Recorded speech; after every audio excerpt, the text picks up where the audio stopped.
materi kita yang hari ini, yaitu tentang menjalin hidup penuh manfaat dengan menghindari berfoya-foya, ria, sum'ah, takabur, dan hasad. Sebelum kita lanjut ke materi kita yang hari ini, Ibu mau tanya. Kita minggu lalu belajar tentang apa? Syu'abul iman. Syu'abul iman. Cabang-cabang iman. Iya, cabang-cabang iman. Nah, cabang-cabang iman itu dibagikan ke beberapa kelompok? 3. Pertama, Niat, kelompoknya 7. ya berarti semuanya itu dibagi. Kalau lisan itu ashabul iman, syu'abul iman yang berkaitan dengan lisan itu dibagi kepada berapa cabang? 30 cabang. Kalau yang kedua syu'abul iman yang berkaitan dengan lisan. Itu ada berapa cabang? 7. Berarti yang ketiga, dari kelompok ketiga itu syu'abul iman yang berkaitan dengan perbuatan. Itu dibagi ke berapa cabang? 40. Berarti semuanya itu dibagi menjadi berapa cabang? 77 cabang iman. 77 cabang Iman. syu'abul iman. Dari lisan, apalagi yang Niat, kedua? hati. Lisan, niat, dan Perbuatan. Nah, sekarang kita langsung lanjut ke materi kita, itu menjalin hidup penuh manfaat dengan menghindari berfoya-foya, ria, sum'ah, dan takabur, dan hasad. Nah, untuk hari ini kita belajar tentang berfoya-foya, ria, dan sum'ah. Untuk takabur dan ini nanti kita lanjutkan ke minggu depan. Nah, sebelumnya kita lanjut, kita harus tahu dulu tujuan apa yang harus kita nanti jalankan setelah kita mempelajari materi ini. Nih coba dilihat sama-sama. Itu yang pertama, manfaatnya atau tujuan daripada kita mempelajari materi ini. Itu yang pertama itu menganalisis manfaat menghindari sikap hidup berfoya-foya dan sum'ah. Itu yang kedua, tujuannya ialah menghindari sikap hidup berfoya-foya, ria, dan sum'ah. Tujuan yang ketiga yaitu kita terbiasa bersikap rendah hati dalam kehidupan sehari-hari. Nah, sebelum itu Ibu mau perlihatkan atau bisa dibuka bukunya halaman berapa? Halaman 59 yang bab kita ini. Nah, udah buka semua? Ya, coba perhatikan. Apa gambar ini apa yang digambarkan? Kalau kita lihat apa gambarnya? Ini kan ada dua gambar ya. Yang berapa? Yang pertama atau yang kedua? Nah, ini adalah orang yang berfoya-foya. Dia menghambur-hamburkan uang. Sedangkan yang gambar kedua ini apa? Orang miskin. Orang yang kesusahan. Padahal dia kan walaupun sudah banyak rezekinya, dia bisa membagikan kepada orang lain yang membutuhkan. Bukan kita membuang uang, menghamburkan uang. Ini adalah gambar yang sudah kita amati yang ada di buku. Nah, untuk mengetahui tentang berfoya-foya, ria, dan sum'ah, bisa kita lihat di sini sama-sama. Yang pertama, menghindari sifat hidup berfoya-foya. Nah, kita harus tahu juga apa itu foya-foya, ya. Nah, walaupun tadi kita udah tahu, udah lihat kita gambarnya tadi bahwa ada orang yang sedang berfoya-foya. Itu salah satunya menghambur-hamburkan uang. Nah, foya-foya di sini artinya adalah sikap yang harus dihindari oleh semua orang. Semua orang yang harus kita hindari, bukan dia aja, bukan si B aja. Berarti semua kita harus menghindari, karena itu adalah perbuatan yang tidak baik kita gunakan. Sebab berfoya-foya adalah perilaku negatif. Berfoya-foya juga pengertian gaya hidup yang menghamburkan uang untuk bersenang-senang. Berfoya-foya juga dikenal dengan istilah hedonisme, dikutip dari buku berbagai ideologi dalam filsafat ilmu, yaitu Jeffrey A.P. et al. Itu pada tahun 2024. Hedonisme itu adalah pandangan hidup yang menganggap bahwa kesenangan dan kenikmatan materi itu adalah tujuan utama hidup. Nah, berfoya-foya atau hedonisme itu merupakan perilaku negatif. Ini adalah salah satu sifat tercela yang tidak bagus kita gunakan. Nah, seterusnya, bagaimana? Apa dampak negatifnya selanjutnya bagi orang yang bersifat foya-foya. Kita lihat selanjutnya. Itu dampak negatif hidup berfoya-foya. Itu yang pertama, terlalu sibuk mengurusi kebahagiaan dunia. Bahwa dia menganggap bahwa dunia ini hanyalah kekal. Padahal yang kekal itu apa?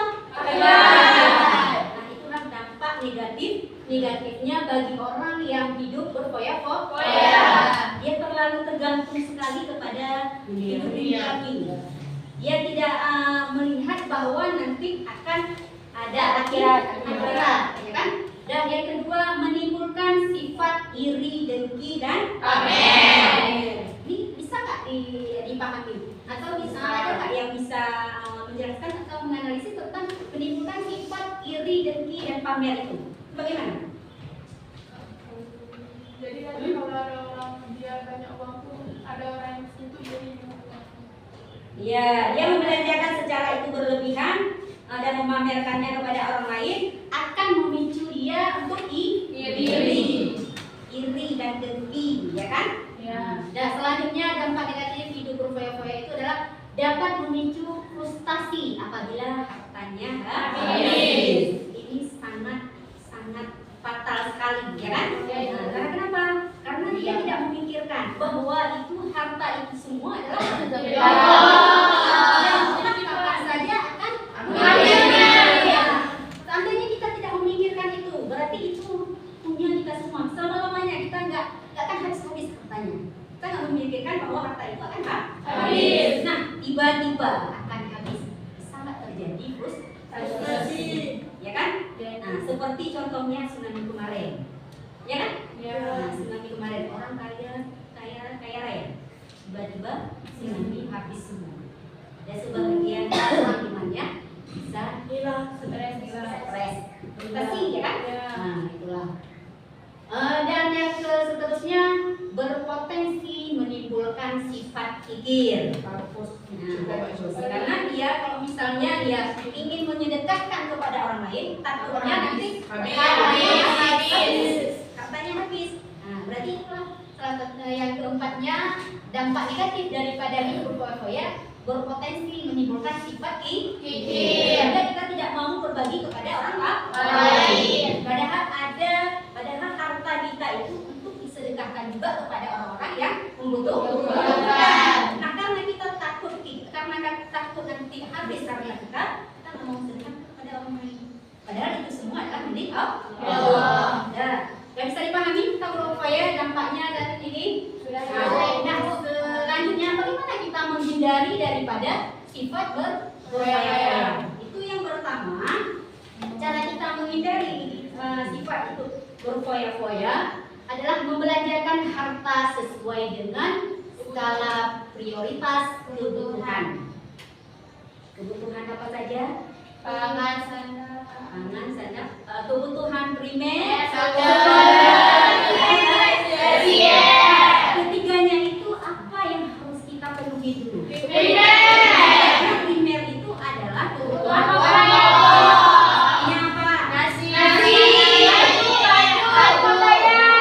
makan, minum, pakaian, dan tempat tinggal. Kita penuhi itu dulu yang kebutuhan primer. Kalau misalnya ada titik baru kita ke sekunder itu apa? Melengkapi. Kalau misalnya kita nggak lengkapi nggak apa-apa juga, ya kan? Nah, tapi kita penuhi dulu yang primernya dulu. Jangan apalagi yang tersier itu lebih lagi, ya kan? Iya, untuk kemewahan lebih lagi itu. Karena kalau kita hidup berkemewahan bisa jadi nanti kita timbul daripada sifat foya-foya, ya kan? Salah satunya, ya kan? Nah, berarti kalau kita membelanjakan harta sesuai dengan skala prioritas kebutuhan kita, maka kita akan hidup damai, ya kan? Tentram. Dan yang selanjutnya, bagaimana cara kita menghindari sifat hidup berfoya-foya? Kedua itu membiasakan bersedekah dan membantu orang lain.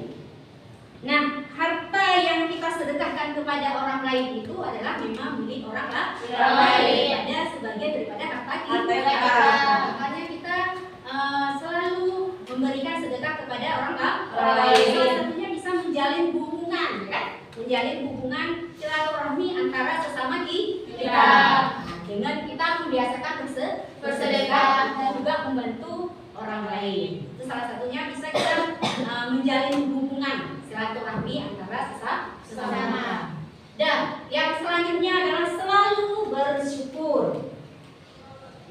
selalu bersyukur. Itu menerima dengan senang hati atas semua karunia yang diberikan oleh Allah. Kalau kita mensyukuri apa adanya, maka tak terlepas juga kita akan hidup tenang. Itu adalah cara kita menghindari sifat hidup berfoya-foya. Bisa dipahami? Bisa, Ibu. Baik. Baiklah. Berarti ini kita sudah selesai tentang masalah sifat berfoya-foya. Dan yang kedua tadi materi kita apa? Ria dan sum'ah. Ria dan sum'ah. Sebelumnya ada yang tahu apa itu ria? Tidak tahu ya? Bisa dibaca di sini. Nah, menghindari sifat ria dan sum'ah. Sebelumnya apa itu pengertian ria? Apa artinya daripada sum'ah? Ria adalah melakukan ibadah untuk mencari perhatian manusia sehingga mereka memuji pelakunya dan ia mengharap dengan pengagungan, pujian serta penghormatan dari orang yang melihatnya. Berarti ya intinya kalau ria itu adalah kita ingin dilihat orang, kan? Ingin dilihat orang. Yang nantinya kita ingin dipuji. Nah, dipuji. Misalnya apa? Bersedekah depan orang. Kita bersedekah di depan orang. Salah depan orang. Di depan orang. Jangan nanti, oh saya ini nggak masalah karena waktunya udah sampai waktu. Karena kita ramai orang. Bukan seperti itu juga ya. Itu semua adalah apa yang kita lakukan tergantung daripada ini nama sesungguhnya perbuatan itu adalah tergantung pada niat kita. Jangan nanti, oh saya nggak mau sedekah, ini kan rame. Padahal kalau kita sedekahkan di depan orang rame itu termasuk ria, bukan ya? Tergantung kepada niat kita. Dan yang lainnya kita beramal soleh itu semuanya tergantung kepada niat kita. Jangan nanti nggak mau sedekah lagi, nggak mau mengerjakan amal baik lagi, ini banyak kali orang, bukan. Tetapi itu semua adalah tergantung kepada niat. Nah, yang selanjutnya itu adalah sum'ah. Sum'ah adalah melakukan amal perbuatan agar didengar oleh orang lain sehingga mendapat pujian. Ini yang intinya apa? Didengar orang lain sehingga nanti kita mengharapkan pujian orang lain. Berarti ria dengan sum'ah itu hampir sama. Itu memperlihatkan dan juga mendengar sama-sama ingin dipuji. Berarti orang yang seperti ini dia melakukan sesuatu itu tidak mengharapkan ridha Allah, ya kan? Dia hanya mengharapkan pujian dari orang lain daripada orang manusia. Ya. Nah, selanjutnya itu bagaimana ciri-cirinya dan dampaknya itu bagaimana? Dan bagaimana kita mengatasi, menghindari daripada kita dari sifat ria dan sum'ah. Nah, ciri-ciri ria dan juga orang yang bersum'ah itu yang pertama adalah selalu menyebut dan mengungkit amal baik yang pernah dilakukan. Misalnya, aku pernah bersedekah. Iya, misalnya nih, kita bilang sama kawan, aku pernah sedekah sama dia, banyak segini. Nah, misalnya itu adalah kita mungkin-mungkinkan supaya nanti dia memuji kita, ya kan?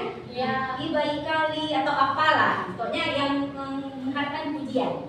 Nah, karena kita kalau mengharapkan pujian daripada orang lain, bisa jadi nanti hilang pahala kita, kan? Berarti amal perbuatan yang kita lakukan sia-sia.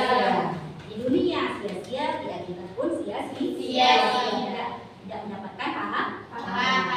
Dan yang kedua, ciri-ciri daripada orang ria itu atau sum'ah, beramal hanya sekedar ikut-ikutan bersama orang lain. Ya, sekedar aja untuk mengasih nampakkan sama orang lain, ya kan? Hanya sekedar aja dia berbuat amal lain, ya kan? Yang ketiga, melakukan amal kebaikan apabila sedang berada di tengah khalayak ramai. Ya, dia melakukan itu semua di depan orang. Kenapa di depan orang? Karena bisa dilihat, bisa didengar, ya kan? Sehingga nanti ada pujian. Kalau sendiri tak ada yang lihat, sama aja berarti kalau orang yang bersifat seperti ini, ya kan?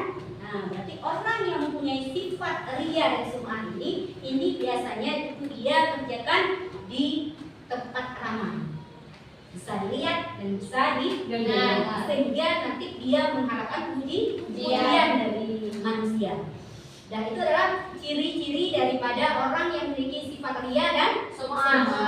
Dan dampak negatifnya itu apa dari orang yang memiliki sifat ini? Nah, ini yang pertama, muncul rasa tidak puas atas amal yang telah dikerjakan. Nah, apa yang dia kerjakan kalau misalnya tidak ada yang puji, dia merasa tidak puas ya. Karena apa? Karena walaupun sudah dilihat, sudah didengar, tapi tidak ada pujian. Berarti dia merasa tidak puas apa yang dia kerjakan. Dan yang selanjutnya itu muncul rasa gelisah saat melakukan amal kegiatan. Nah, ini karena dia tidak ada dipuji atau tidak disanjung dan lain sebagainya, sehingga dia merasa gelisah, ya kan? Dan yang selanjutnya merusak nilai pahala dari suatu ibadah, bahkan bisa jadi hilang sama sekali. Bisa menghilangkan pahala kita karena kita tidak mengharapkan ridha dari Allah, tetapi kita mengharapkan pujian daripada manusia. Ya, mengharapkan pujian daripada manusia itu bisa jadi merusak nilai pahala kita. Berarti apa yang kita lakukan itu sia-sia, tidak mendapatkan pahala, ya kan? Dan bagaimana kita cara menghindarinya? Menghindari sifat ria dan sum'ah. Itu yang pertama, meluruskan niat. Meluruskan niat kita. Semua amal yang kita lakukan itu adalah tergantung pada niat kita. Nah, itu seperti yang tadi sudah kita sebutkan, innama a'malu binniyat. Sesungguhnya segala perbuatan yang kita lakukan itu adalah didahului dengan niat. Niat kita yang pentingnya. Walaupun dipuji orang, walaupun dibilang apa orang, tetapi niat kita hanya kita yang tahu dengan Allah. Sedangkan orang lain tidak mengetahuinya. Berarti semua amal perbuatan yang kita lakukan, semuanya kita awali dengan niat. Insya Allah kita mendapatkan pahala. Bisa jadi misalnya kita membersihkan rumah sendiri. Kalau kita niatkan sesuai dengan niat kita, misalnya kita bersihkan rumah supaya kita bersih, supaya nanti bisa kita beribadah. Kalau kita niatkan seperti itu, setiap apa saja yang kita kerjakan, semuanya dapat pahala. Makanya semuanya apa yang kita lakukan itu kita awali dengan niat. Apa itu? Lihat nih kayaknya udah agak-agak ini. Yang mana nih? Konsentrasi sekali ya. Nah, coba semuanya tepuk konsentrasi. Tepuk satu kali. Nggak konsen, nggak dua ya. Tepuk satu kali. Iya, tepuk dua kali. Iya, tepuk tiga kali. Tepuk banyak. Udah konsen lagi nih ya. Berarti kita lanjut lagi nih. Udah konsen lagi. Dan lanjut, ini bagaimana cara kita menghindari sifat ria dan sum'ah. Yang pertama, meluruskan niat kita. Segala sesuatu apa yang kita lakukan adalah dengan diawali dengan niat. Dan yang kedua, menyadari bahwa dirinya adalah hamba Allah Subhanahu wa ta'ala. Kita mengingat bahwa kita aja adalah milik Allah. Apalagi harta yang kita miliki, lebih-lebih lagi ya kan? Jadi bisa saja bukan hanya harta kita diambil sama Allah, bisa saja kita saja diambil sama Allah. Kita akan meninggal. Dan nanti hari akhirnya adalah di akhirat, bukan di dunia. Kalau kita bisa mengingat menghindari daripada sifat ini, kita mengingat bahwa kita ini adalah milik Allah. Apalagi harta yang kita miliki, ya kan? Dan selanjutnya itu cara menghindari itu memohon pertolongan kepada Allah Subhanahu wa ta'ala. Nah, semuanya itu kita minta sama Allah pertolongan, bukan sama manusia. Misalnya ini, kita kan lagi belajar ini, sifat ini kan, sifat-sifat tercela ya kan. Salah satunya kita memohon kepada Allah, ya Allah jauhkanlah daripada sifat-sifat ini, ria dan juga sum'ah maupun berfoya-foya. Salah satu kita mohon kepada Allah. Salah satunya kita berdoa supaya terhindar dari sifat-sifat ini. Apalagi kita sudah tahu, sudah mengetahui, ya kan? Apa itu pengertian daripada ria, sum'ah dan juga berfoya-foya. Bisa dipahami? Bisa. Baik, Bu. Baik.